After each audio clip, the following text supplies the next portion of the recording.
Muy buenas noches a todos.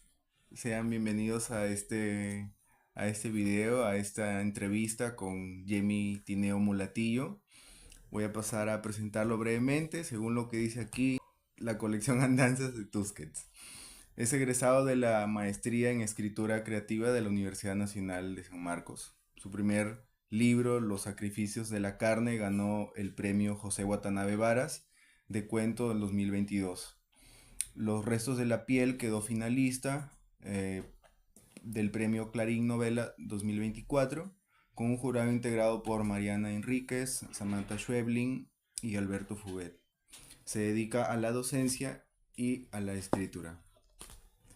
¿Qué tal, Tini?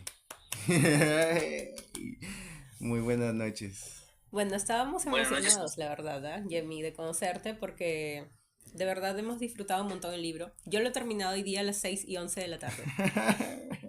Lo leí en 3 días y bueno, tú lo leíste también en estos días. Entonces, creo que lo primero que hay que mencionar es cómo llegamos a Jamie, ¿no? Llegamos a Jamie gracias a Jamie. Sí, Jamie nos escribe y nos envía su libro, que es Los restos de la piel, que lo vamos a tener ahí en la biblioteca de Mu. Y él nos propuso leerlo para ver si es que nos gustaba, ¿no? sí. Que es algo que últimamente nos está pasando con autores. Y si bien han habido varios libros que hemos recibido y nos han gustado, este creo que ha sido especial, ¿no? Creo que es especial porque hay algo que a mí me llama la atención, ¿no? Usualmente los escritores limeños no se acercan a las librerías, en este caso somos una librería, ¿no? Ujú. De provincia, y menos cuando están en sellos de relevancia, vamos a decir, internacional, ¿no? O sea, el hecho de que nos hayas escrito me hace preguntarme, lo primero que te quiero preguntar es cómo alguien, que no pertenece al círculo, digamos, limeño, a todo lo que hay que hacer como limeño para estar ahí donde se está, ¿no? Cómo es que llegas a Tusquets. Bueno, quisiera que nos cuentes eso, que la verdad es que nos ha llamado mucho la Ujú. atención, ¿no? Bueno, yo nací en la selva, soy de provincia también, como la mayoría. Y después de que falleció mi papá, yo me propuse un proyecto insensato, ¿no? Yo quería devolverle la existencia. Sentía que se había ido muy joven y me propuse escribir historias sobre él. Y en ese proyecto, bueno, no estaba pensando en publicar. Lo escribí, fue como una epifanía, ¿no? Entonces, de largo escribí de frente 2 libros, los sacrificios de la carne y los restos de la piel. En la pandemia me dediqué a corregir como poseído y como estaba, como todos Claro. arruinado, ya tenía 36 años, no había publicado nada, ni en revistas, nada, todo el mundo me rechazaba, pero como a todos, nadie daba nada por los libros. Le envié al premio José Watanabe Varas y de pronto me llamaron y me dijeron, has ganado. Ahí empezó, ahí empezó todo y empezó con ese libro, Los sacrificios de la carne, ¿no? Se publicó el libro, algunos comentaron muy bien sobre que estaba bien el libro de cuentos y me quedaba el otro libro, pues, ¿no? Y yo tenía miedo también publicarlo, porque decía de repente no va a estar a la altura del primero, bueno, los temores absurdos que uno se encuentra en el camino, pues, ¿no? Y lo mandé al premio Clarín de Novela en Argentina y quedó finalista. Prácticamente los libros se han publicado solos, ¿no? Después de haber sufrido rechazos, solos han hecho su propio camino y se han hecho publicar. Así es como he llegado primero a la APJ, a ganar el premio José Watanabe Varas y después a publicar en Tusquets. Quería, Ali tiene una pregunta acerca no, para empezar, ¿no? Claro, sí. Primero, como poniendo en contexto a quienes están viendo este video, los restos de la piel va de un profe que parece que ante todo quiere ser escritor, no importa lo que esté pasando a su alrededor, ¿no? Es más o menos como yo lo vi al final del libro. Porque, bueno, sí me interesó bastante ese giro que haces de la primera parte hacia las otras, porque parece que el protagonista fuera a ser otro al inicio. El libro está dividido en tres partes y como que los elementos que más resaltan para mí son la presencia de lo fantástico, la presencia de lo mágico, de lo místico. Hay una figura que es la figura de la Cuda, ¿no? Nunca había escuchado de la Cuda, por ejemplo. Hizo googlear, ¿no? Sí, claro, me hizo googlear varias cosas. Acá tenemos a la Chununa, mira, Ajá. en Huancabamba. Sí, sí. Sí, lo que más me interesó saber es cómo es tu relación con lo fantástico y lo mitológico en el sentido de si lo tienes presente en toda tu vida o si solo para la escritura de este libro lo usaste como un artefacto más. Me parece que es algo natural. Por ejemplo, a mí no me gusta la literatura fantástica. Ujú, La noto muy Mm. artificiosa porque me quieren explicar los seres fantásticos. En cambio, yo he nacido con lo fantástico de una forma bastante natural. O sea, hablar de la Cuda, hablar del Chuyachaki, es como hablar de tomar desayuno, de ujú, hablar con un pariente, ¿no? De contar un cuento. Es algo eh, que está vivo allí, que está conviviendo con la población. En cambio, cuando tú lees en los cuentos, te quieren espantar y te describen a lo fantástico. Y ujú, ahí generalmente fallan, ¿no? Entonces yo quería que mi personaje fantástico, primero que sea narrador, ujú, primero que esté allí y que sea como yo lo vivía pues en la infancia, ¿no? Me hablaban del Chuyachaki y era como estuviéramos hablando de trompos. Entonces no había nada de espanto, no había nada de extraordinario, ¿no?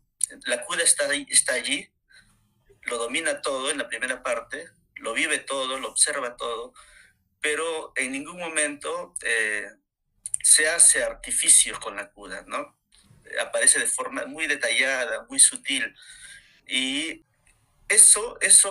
lo de lo fantástico, me ayudó también la CUDA porque yo recuerdo que la CUDA es una migrante como muchos de nosotros. Yo recuerdo que cuando era niño me decían, eh, pórtate bien que va a venir la CUDA. Y yo asumía que era un personaje amazónico, pero ya luego investigando me di cuenta que no es un personaje amazónico. Es un personaje que fue llevado a la selva. Eh, Hay la CUDA en Huancayo, hay en Huancabamba y también hay en Cajamarca. Entonces, la CUDA que llega a la selva, mi zona, Moyobamba, la CUDA es llevada por los cajamarquinos. Entonces, mi zona está lleno de cajamarquinos, chotanos, ellos son los que llevan a la CUDA. Por ejemplo, hay pueblos que se llaman Nuevo Cajamarca, por decirlo. O sea, todos en ese lugar son cajamarquinos. Hay un pueblo que también se llama Nuevo Huancabamba, todo es nuevo, todo de gente que llegaron. Entonces la CUDA así llega a la selva, ¿no? Pero en mi zona aparece como una forma natural, ¿no? Para espantar a los niños, para reprimir ciertas obsesiones, por decir, eh, ¿cómo espantas a los amantes para que no se encuentran en el campo? Usas a la CUDA. ujú. Por ejemplo, ¿qué pasa si dos amantes se citan en el campo? ¿Cómo se los espanta para que no huyan, no hagan travesuras en el campo? Entonces se usa la CUDA. Si el enamorado está esperando a la chica y de pronto la chica aparece, posiblemente no es la chica, es la CUDA que se ha transformado Sí, sí. en mujer, ¿no? Entonces la CUDA es una gran embaucadora, ¿no? De Ujú. hombres o también de mujeres. Eso también me llamó mucho la atención porque no es solo la CUDA, no solo la CUDA se transforma en mujer, también en varón. Ujú. Entonces, puede ser varón, puede ser mujer, y eso me da una libertad, ¿no? Eh, Tú mencionas, haces hablar a una maestra, ¿no? Que dice un diálogo, ¿no? Muy, muy, muy, muy, muy chévere, ¿no? Eh, que, que hace En la ver a página los... 109, si Sí. lo quieres leer. No, no, es que sí lo tengo memorizado, ¿no? Dices, son unos estúpidos, ¿no? O sea, están peor que los alumnos, ¿no? Al menos ellos rompen ventanas y dibujan penes, ¿no? eso es una crítica, ¿no? A cómo están las cosas, ¿no? Hay algo que también me llama la atención, de todo el ámbito docente, ¿no? Es como cuando mencionas que los profesores, o sea, hasta cierto año ya podían trabajar solo con secundaria, ¿no? Es Ah, algo que yo he sí. venido escuchando también, porque yo me he dedicado, me dedico eventualmente a cuestiones de docencia y he estado varios años en aula, ¿no? Como profesor contratado del Estado. Y en mi caso, he pertenecido, ahora ya no, pero he pertenecido a ese gran número de profesionales que no son profesores de carrera que están ahí, ¿no? Y que logran. Yo casi diría, porque de hecho en ese momento ni siquiera había terminado la universidad, ¿no? Entonces, diría que casi que era alguien con secundaria. Y bueno, tenía conocimientos, ¿no? Tenía lo necesario, el mínimo necesario para el curso que he dictado, pero quiero decir, eso es algo que se sigue dando y que lo vemos más sobre todo en la provincia siempre, ¿no? Y si nos vamos a la provincia, decimos provincia y nos metemos al fondo de la provincia, ¿no? En lo más lejano de la provincia, en la UGEL más, pero más lejana en la que, en fin, o sea, se dan un montón de cosas ahí, entonces, ¿cómo ves tú esta cuestión, cómo están las cuestiones por ahí? La docencia es como, para algunos en algún momento llega como el último recurso, ¿no? Eso le pasa a los dos personajes, le pasa, ¿no? Sí. Estudian docencia como último recurso, desaprueban en todo, ingeniería, hasta Ajá. psicología, periodismo, desaprueban en todo y ya lo que les queda de profe. Incluso uno es profesor gracias a este beneficio de Alan García, que Sí. aceptó a profesores con secundaria nada Ujú. más. Primero enseñabas a las aulas y después te ibas a estudiar de profe. Eso le pasa a Locolibros. Sí, claro. Locolibros entra así de profesor. En cambio, Lucio, que es casi el protagonista de la primera parte, en cambio Lucio sí es el que para desaprobando en todo, desaprueba en todo, lo único que logra aprobar es para profesor, y también porque supuestamente había pocas vacantes, ¿no? Había más vacantes que postulantes. Pero luego aparece otra figura, la figura de estar desencantado de la profesión, ¿no? Ujú. Son dos profesores que no se sienten capaces, o en todo caso, están como bajoneados, ¿no? No asumen que están haciendo un buen trabajo como profesores. Sí. Y el otro lado es las palabras que tú citas de la maestra. En cambio, la maestra ya no es joven, ya está a punto de jubilarse, y ella se da cuenta de los errores en que han caído los maestros, ¿no? Y resulta que los maestros son igual de adictos a la tecnología que los jóvenes, ¿no? En este asunto de las redes sociales y del manejo del celular, ambos, adultos y jóvenes, hemos caído en la trampa, ¿no? Es una cosa que nos afecta a todos por igual, no distingue ni adultos Sí. ni jóvenes, ¿no? Sí. Y en cuanto a lo que tú dices, en zonas alejadas, yo he tenido la oportunidad hace un par de años de ir por Loreto, estamos hablando de Laugel Ucayali, pueblitos muy alejadísimos. Hay que ir en bote, no, en rápido, luego tomar bote, Sí, claro. Sí. y cuando hay lluvias incluso se inunda, los chicos no van al colegio 1 o 2 meses, o algunos van al colegio en tinas, para no mojarse usan las tinas como si fueran canoas y así van al colegio. Ujú. Y los profesores son, como tú dices, algunos de instituto, no han acabado la universidad. Parece mentira, en zonas alejadas eh, hay escasez de profesores, Ujú. hay mucha escasez de profesores. Bueno, es bien cruel, es bien, para estos chicos la educación es bastante precaria, ¿no? Y eso que estamos hablando solo de profesores. Si hablamos de infraestructura, es horrible. No hay bibliotecas, no hay libros, los colegios están que se caen. O en zonas de la selva, por ejemplo, los techos son de calamina. Ujú. ¿A quién se le ocurre hacer un techo de calamina en la selva? Claro. Esos salones son un horno. Cuando hay calor, los salones son un horno. Y cuando llueve no se puede hacer clase porque la carabina suena pues con la lluvia, ¿no?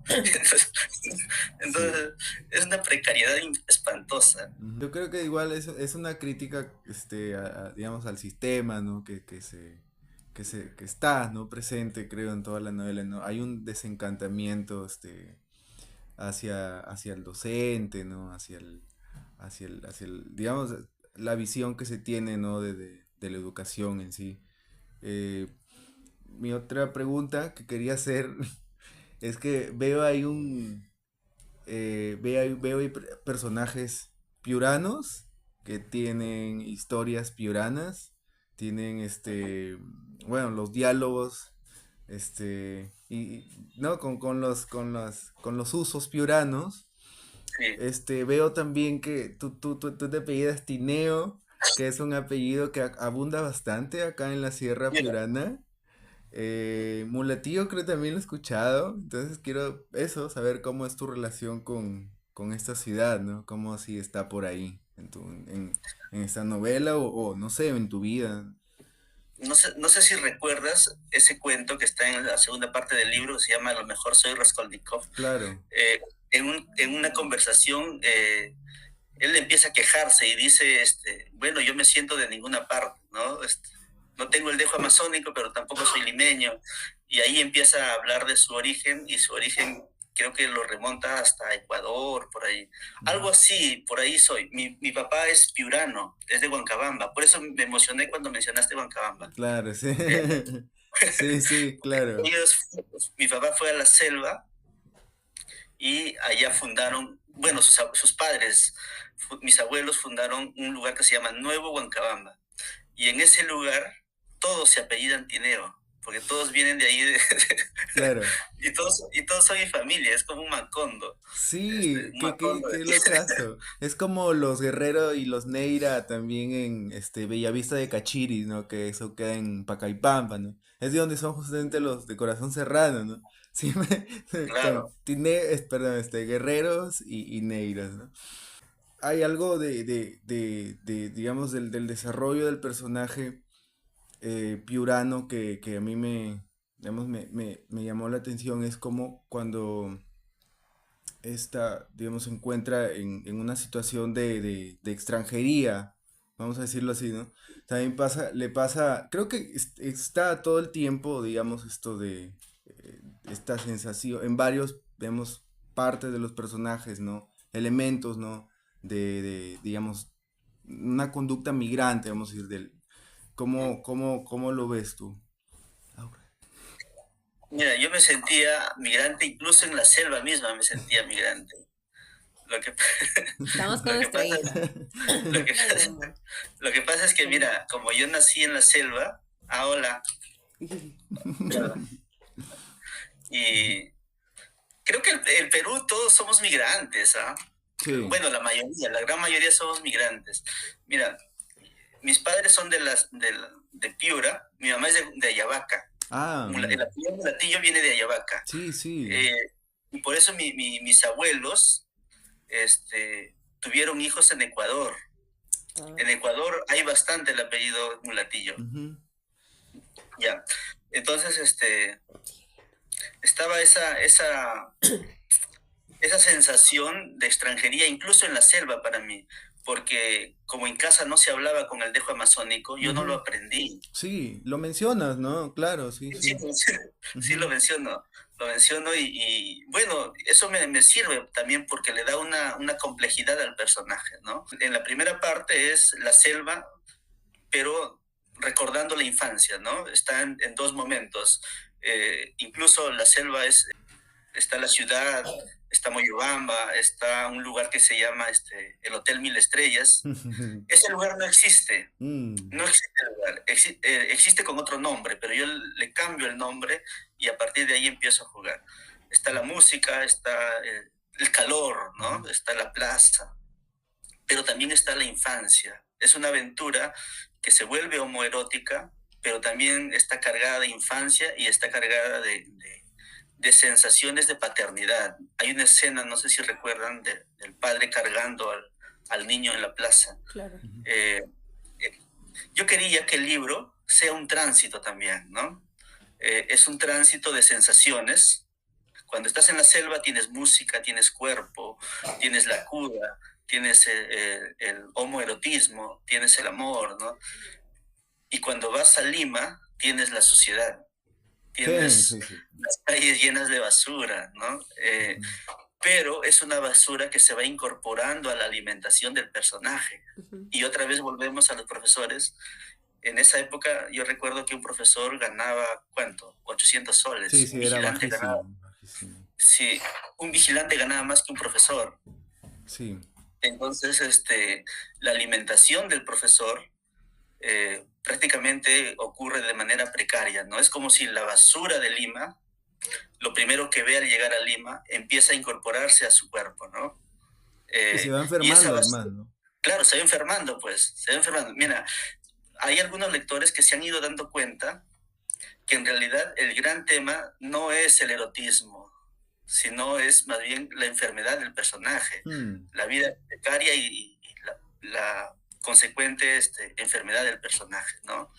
Incluso cuando tiene hambre está tragando saliva para que no le dé la barriga. Entonces, claro, hubiera sido más fácil que el escritor dijera, ya tiene cáncer, tiene síntomas de cáncer, Claro. pero no, no se puede hacer eso, ¿no? Eso sería demasiado fácil.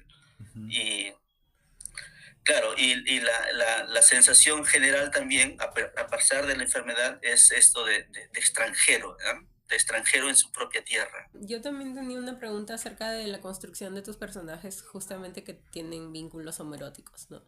Que me parece que los escribes con mucha naturalidad y quería saber si eso es quizá algo que se vive así, tal cual con esa naturalidad en Moyobamba o tal vez en otros lugares de Perú en los que hayas estado, o cómo accediste a la construcción de esos personajes, puntualmente de las dos amigas que se aman desde que son niñas hasta que son grandes. Y bueno, y también la construcción de la primera la relación que sucede en la primera parte, que obviamente al ser masculino peruana, es más Más como tenían conflictiva. que emborracharse para que suceda, ¿no? Claro. Yo siempre supe que iba a suceder. De eso estuvimos hablando los dos. Que él dice que él medio que no se le esperaba. Y yo le digo, porque eres hombre. Porque yo, desde que leí al personaje en la primera página, yo sabía que iba a suceder algo así, ¿no? No, o sea, yo no quería que pase, dije, puta, no Es creo que sea que tan él, cojudo él, para le, hacerlo, él le tiene mucha fe todavía Le salió el a machismo. las características masculinas, pues, ya. Y eso, ¿no? Esa es mi pregunta, como, ¿qué tomas de tus experiencias en los lugares en los que has vivido o trabajado? ¿Qué elementos culturales, no personales, ¿no? Para construir estos personajes. Eh, en la selva es bastante natural eso. Yo he tenido amigos muy apreciados, muy queridos, que tenían una opción sexual distinta, pues, ¿no? Y es mi homenaje también a mis patas. Es un homenaje a mis amigos. Mis amigos eh, en mi anterior libro, yo escribo a varios amigos y ellos me dijeron, cuando vuelvas a la selva te vamos a pegar, porque todos mis patas aparecen ahí sacándose el short, mostrando los testículos, haciendo la cruz con los genitales, ¿no? Haciendo cosas bien sacrílegas, ¿no? Y ellos lo han tomado como una ofensa. Pero cuando yo estaba escribiendo la historia, pero también tomemos en cuenta que ocurre porque prácticamente Liliana empieza a ¿cómo se dice? A pasearlo al personaje, a desquiciarlo, pues, ¿no? Porque Sí, le dice, mira, sí. Yo estoy en yendo algún con un momento joven. pensé que se moría y todo porque no llegaba, ¿no? Yo dije, ¿en qué momento va a Claro, llegar? Va a bajar del carro, dice, y lo está molestando y sí. No llegaba sí. nunca. Sí, yo creo que esa parte de la narración pone tenso a cualquier hombre. Porque yo me sentía más como Liliana pensando, ay, qué estrés, este chico con el que voy a tener algo. No, o sea, yo tampoco es que estaba del lado del tipo, ¿no? Pero sí está bien lograda la tensión, ¿no? Dice, ya bájate del carro, ven de una vez. Sí, Porque incluso en un momento decía, este tipo está soñando, no va a llegar, no va a sí. llegar, ¿no? Y bueno, sí. Ahora, Entonces, claro, se emborracha y eso también motiva sus recuerdos, ¿no? Las últimas páginas son sumamente eróticas, porque está recordando a Elita, está en la ducha, está con su cuerpo, incluso siente inseguridad de su cuerpo, ¿no? Pero por otro lado se ha ido construyendo eh, la infancia de Locolibros. O sea, su infancia ha tenido una especie de insinuaciones homoeróticas, siempre han estado ahí, ¿no? Esas inclinaciones homoeróticas siempre han estado ahí, porque se detiene a mirar a las piernas sí, de sus amigos, es frágil, eh, claro. se calienta cuando ve los cuerpos de sus amigos cuando están jugando fútbol.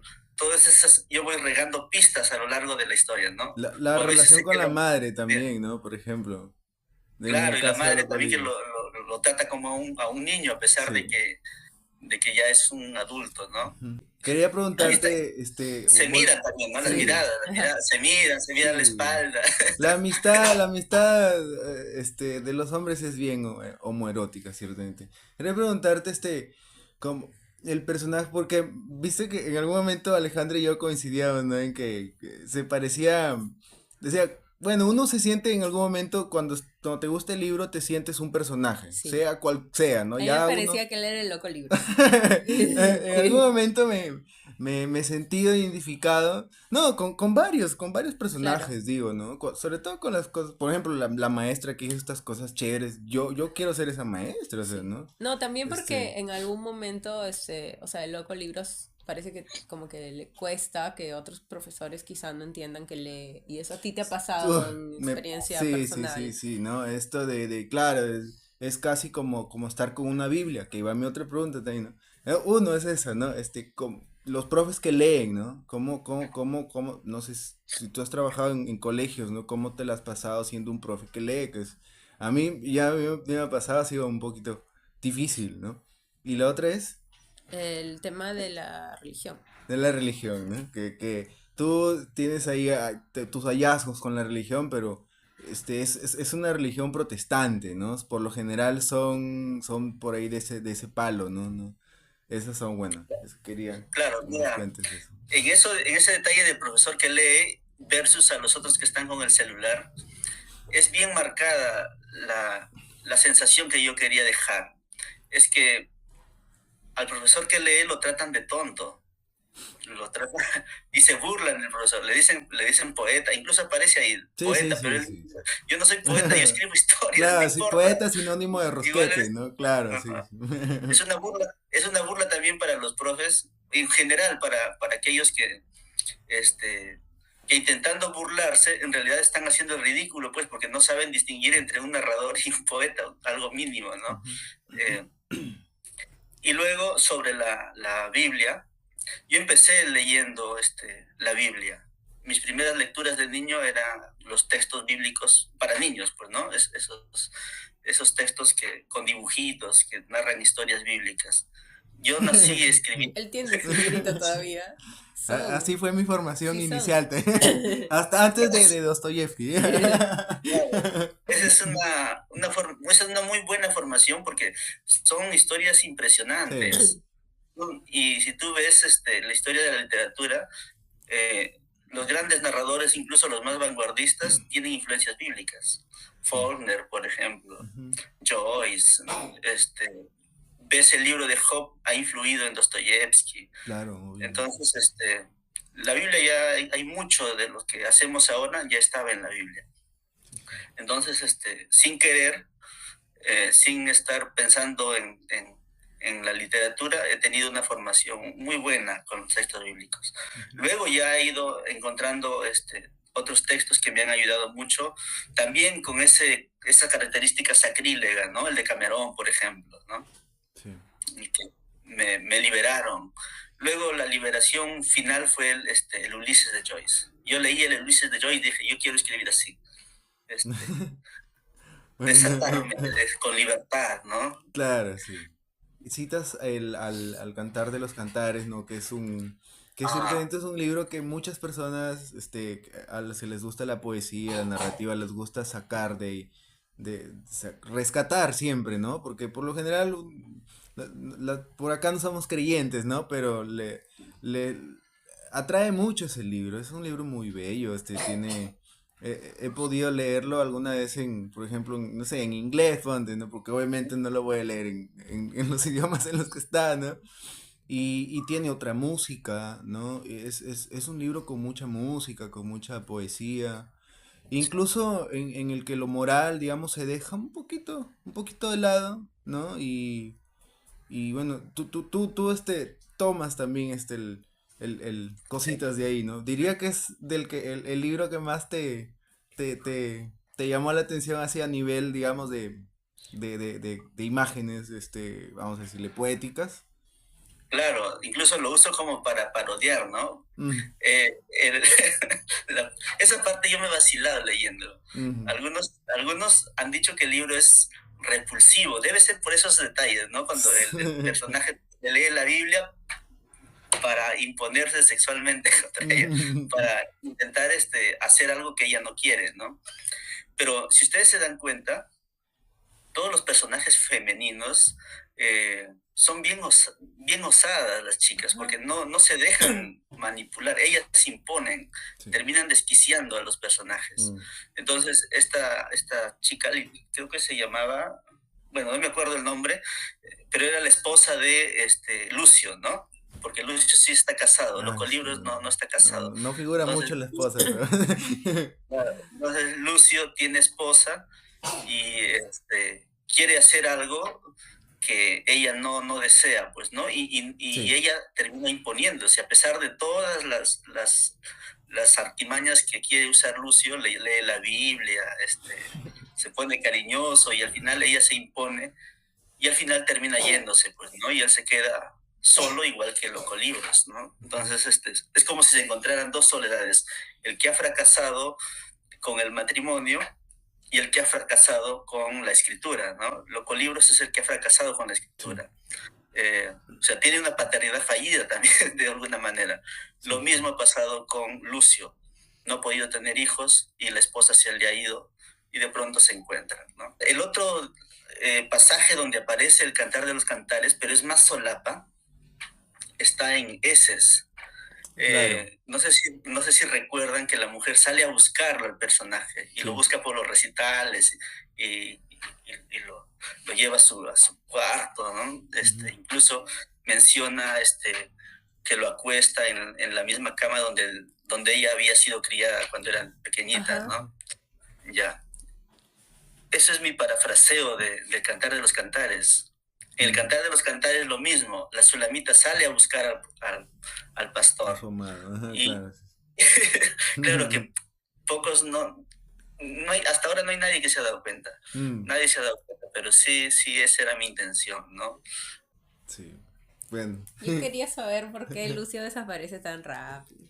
O sea, sí, creo que lo extraño. Lo extrañaste, Cuando me di ¿no? cuenta que ya en las siguientes partes quizá no iba Fue. como a estar, sí, de hecho le dije, creo que me voy a sentir triste cuando termine el libro. Quería que le spoilees, estabas ya Sí, de muy. hecho, o sea, cuando lo empecé, me pareció que en 2 días lo leía, pero no quería terminarlo rápido porque me gustaba, entonces no quería A mí como también me pasó eso, terminarlo tan pronto, exactito. ¿no? Creo que así como hay un éxtasis en la página 50 así por ahí, ¿no? Sí, y Que decís, no ¡ah! es que sea un libro que no le exija al lector tampoco, digo, capacidades intelectuales en la lectura. De hecho, creo que a partir de la segunda parte hay cada vez como un poco más de Sí, ya. exigencia de atención, de poder seguir el ritmo a ciertas estructuras sintácticas que usas para contar las cosas y eso.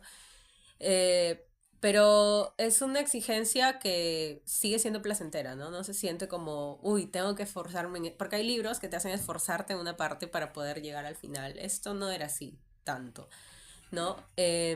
Pero sí, extrañé a Lucio hacia el final. Bueno, quizá el final no, porque cuando termina la historia, que no la voy a spoilear, obviamente todo el libro tiene sentido, ¿no? Pero me gustaría leer a futuro un libro sobre Lucio y la charapa, la verdad, porque sí, me quedó Mm, como por ahí esa historia, ¿no? Yo rechacé bastante a Lucio en las 2 primeras páginas. Empecé el libro y dije, "Ay, otra historia de un hombre que desea una mujer y que es infiel". Y no me iba a gustar, pero luego me iba dando cuenta de las cositas cuando aparecía el Loco Libros y dije, ah, no, no, creo que este sí va a ser mi amigo, sí, sí me va a caer bien. Y bueno, ahí me fue gustando más, ¿no? Quiero preguntar yo, bueno, de las influencias, ya que es una pregunta que siempre se hace, ¿no? Sí. Puntualmente aquí, ¿no? Arriba en el cielo está ungido, evidentemente, Dostoyevsky, y bueno, los que mencionas aquí, ¿no? Como Virginia Ajá. Woolf y todos ellos, ¿verdad? Que son como los que ya conocemos, pero Sí. tal, quiero saber qué otros están. Podría mencionarte algunos que he leído últimamente, incluso. Mm. Bueno, yo le llegué a Las Muertas, por ejemplo, de Jorge Ibargüengoitia, que no sé si lo he pronunciado bien, que incluso han sacado una serie en Netflix, Las Muertas. Eh, es un libro fascinante, ¿no? Incluso se lee rapidísimo, muy violento, muy perturbador, pero tú lo lees nada más, no te puedes despegar, a pesar de que es perturbador. Yo quería captar eso, o sea, eh, algún amigo me dijo un buen elogio. Tú tienes una belleza perturbadora. O sea, escribes bello, pero lo que escribes es perturbador. Ya, Jorge Ibargüengoitia. Luego he estado leyendo eh, El reposo del guerrero. No me acuerdo, no sé pronunciar el nombre de la escritora, pero El reposo del guerrero es un libro fascinante. Yo me quedé mucho tiempo pegado a ese libro, ¿no? Porque es la historia de una mujer que lo abandona todo por el cuerpo de un varón, porque él la somete sexualmente, ¿no? Y dije, ah, su madre, qué fascinante este libro. Y muchas cosas de lo que yo hago vienen de ahí, del reposo del guerrero. Luego ya lo buscas. Eh, Luego te voy a mencionar un libro que es una crónica, se llama Hiroshima. Ese libro me enseñó a narrar en conjunto. Es decir, cuando yo empecé a escribir cuentos, me di con esta sorpresa de que todos narraban un personaje, una historia. Ajá. Y entonces había solo un conflicto, ¿no? Que se desenvolvía al final. A mí me parecía aburrido. Cuando leí ese libro dije, diablos, se puede hacer varios conflictos y narrar con varios personajes, incluso hacer que el paisaje también sea protagonista. Bueno, eso es lo que yo he intentado hacer, pues, ¿no? Tiene la historia de Lucio, tiene la historia de Locolibros, tiene la infancia de Locolibros. Es que en realidad está en dos momentos. Está el presente, es la conversación entre los dos Claro. personajes, y detrás de eso están las pequeñas historias que van hacia la infancia, en el caso de Locolibros, y hacia la paternidad fallida, en el caso de Lucio, ¿no? Esos momentos. Y también aparece por ahí la historia de Liliana, me parece. Y eso lo aprendí con Hiroshima. Ujú. Luego he aprendido de los libros de Katia Dawi, ¿no? De Katia Dawi aprendí la precisión con el lenguaje, ¿no? Eh, los saltos temporales, por decir. Tú lees a Katia Dawi y los saltos temporales son muy naturales. Eso es lo que yo también hago, ¿no? Te cuento una historia y la siguiente es otra historia, pero en diferente tiempo. Puede ser el pasado, el futuro o puede ser con otro personaje. ¿Cuánto tiempo te tomó este trabajo? Mira, yo lo empecé a escribir en cuanto murió mi papá. Estoy hablando que en el 2012. En el 2012 empecé a escribir y empezaba con la descripción del muerto. No sé si se han dado cuenta también, el sillón es el protagonista, el sofá es el protagonista, con un cadáver, con un personaje moribundo allí en el sofá y con las sensaciones del cuerpo pegado al sofá de cuero. Ujú. Esa era la primera escena, un hombre agonizando. Y luego me puse a pensar, ¿quién va a contar esta historia? Porque en un primer momento yo quería reconstruir la agonía de mi padre, pero hubiera salido un libro demasiado lacrimógeno, ¿no? Porque mi papá era todas las cosas buenas que están en el libro, por ejemplo, del padre cargando al hijo, del buen profesor que se sacrifica, que es chévere con los alumnos, todas esas cosas les pasaba a mi padre. Pero la literatura no sabe de cosas morales, ¿no? Cuando la vida es amoral, no solo pasan cosas buenas. ¿Y de dónde rayos voy a sacar lo malo para meterle al personaje? Entonces pensé en mis patas. Entonces pensé en mis amigos.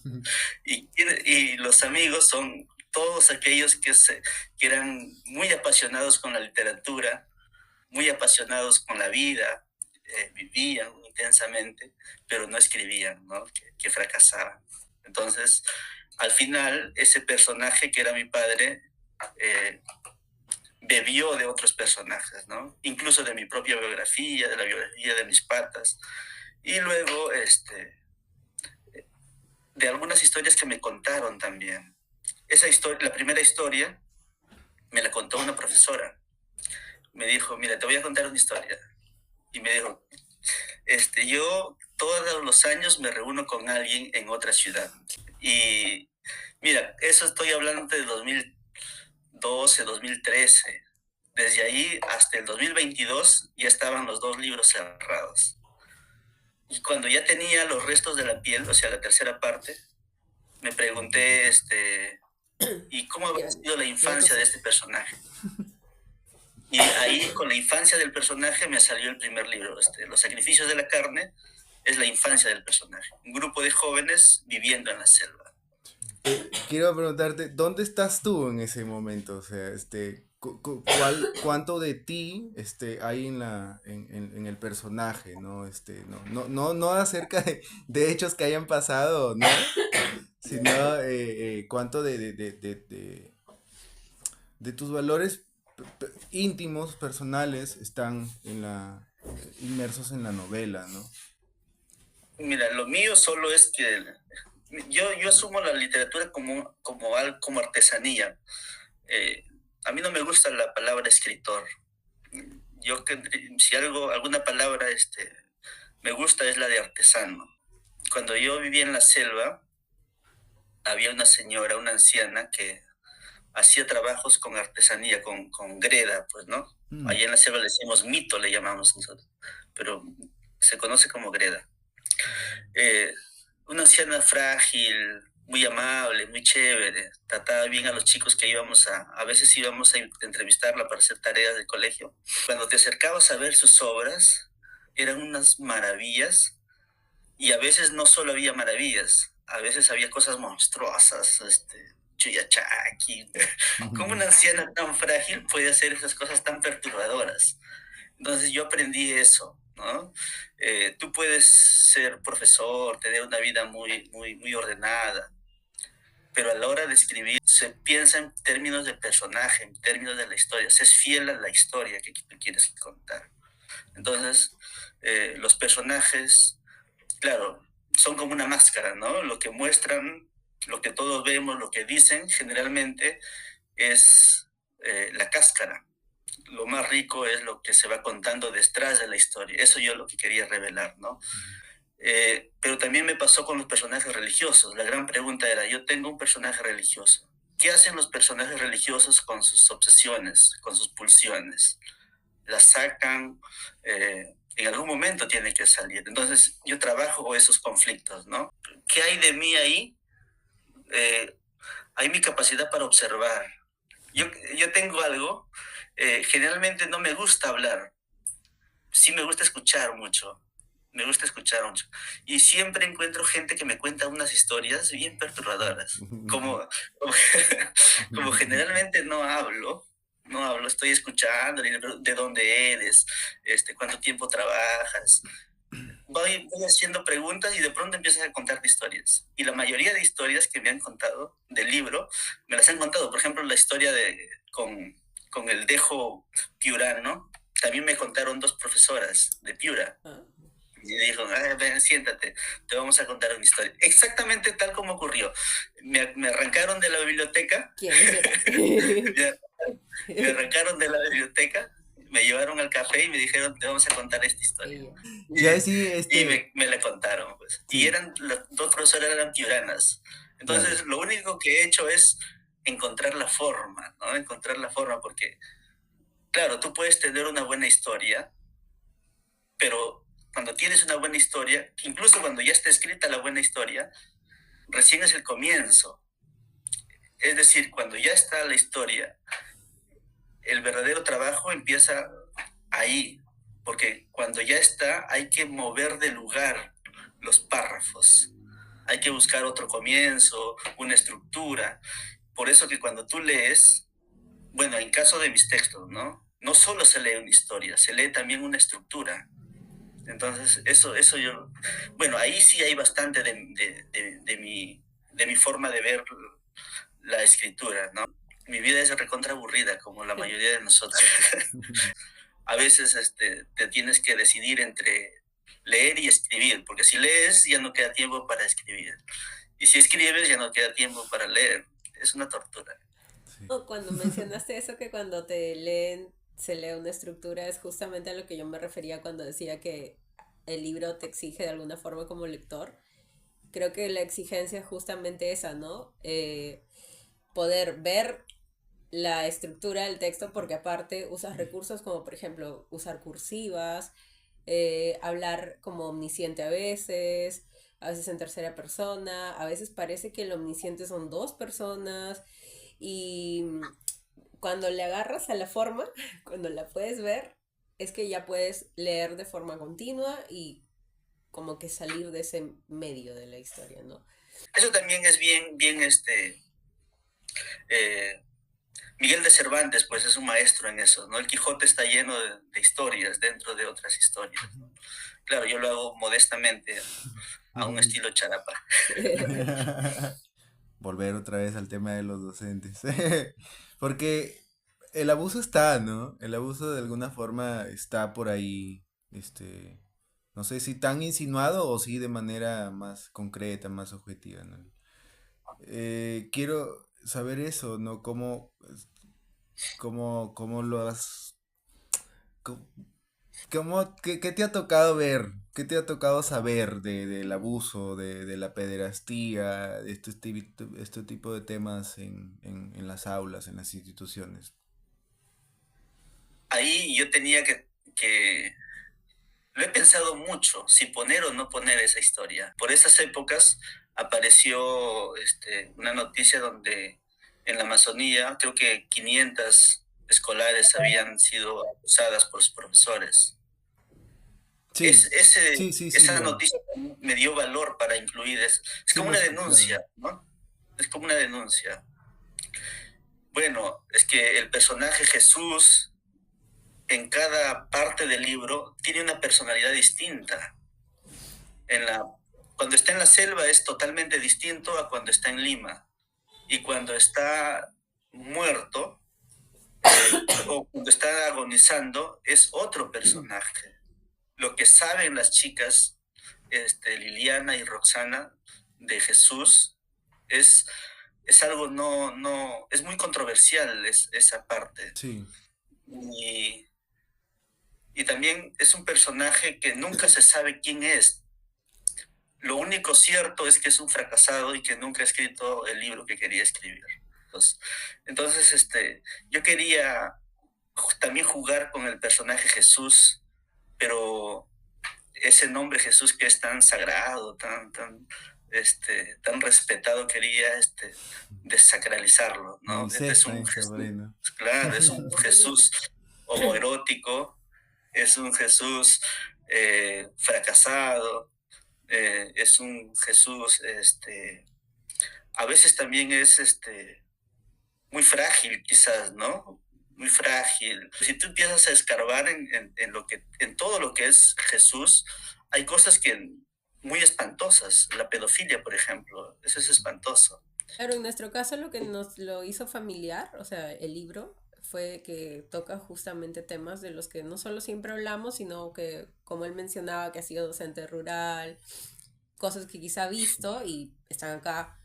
Em, Luego, varias cosas que se sentían como cerca de la piranidad, ¿no? a la piranidad, también rural, que recién como la estamos conociendo juntos. Sí. Y yo veía ahí como parecidos con varias cosas de los personajes. No sé. El libro tiene muchas capas. Una de esas capas es lo escatológico, ¿no? Claro, Desde que sí, está en la sí. selva está en lo escatológico. Está bien explorado. Eh, claro, lo que pasa es que la mayoría de escritores que se la dan así de contracultura, los bukowskianos, en la segunda parte yo parodio a Bukowski, Sí. hago mi versión de Bukowski. Mm. En realidad estoy parodiando a los bukowskianos peruanos, ¿no? Entonces, los bukowskianos peruanos siempre quieren terminar bien, o sea, escriben cosas muy intensas, pero son cosas que no los afectan, entonces afectan al otro siempre. Siempre son los gileros, siempre son borrachos, o sea, no hay nada de No se malo ahí. embarran. Sí, sí.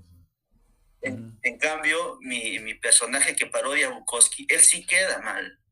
Oye, qué hermoso, qué hermoso, qué hermoso ha sido estar aquí, conversando contigo, teniendo este intercambio, ¿no?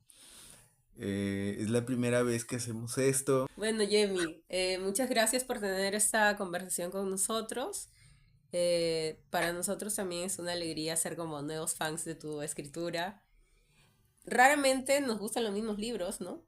Ah, sí, hoy sí, es importante decir eso, Sí, ¿ah? No, sí. porque si bien ambos nos gusta leer, tenemos como corpus distintos. Pero en este caso, ambos y casi en simultáneo hemos disfrutado de la Sí. misma lectura, ¿no?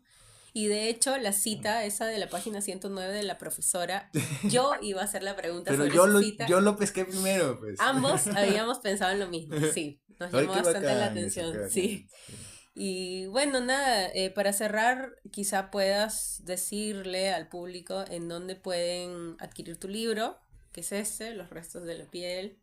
Léanlo. En Piura ya por sí lo pueden leer en la biblioteca de Mu Librerías, ¿no? Pero si lo quieren comprar, Jamie, ¿en dónde lo pueden conseguir? Para los que no están en Lima, lo pueden conseguir en Busca Libre, se lo envían hasta tu casa. También está en Amazon, también hay en formato ebook, si quieren pagar menos precio. Y en todas las librerías grandes del Perú, en Crisol, en Ibero, ¿no? Está en todos lados. Bueno, acérquense, léanlo.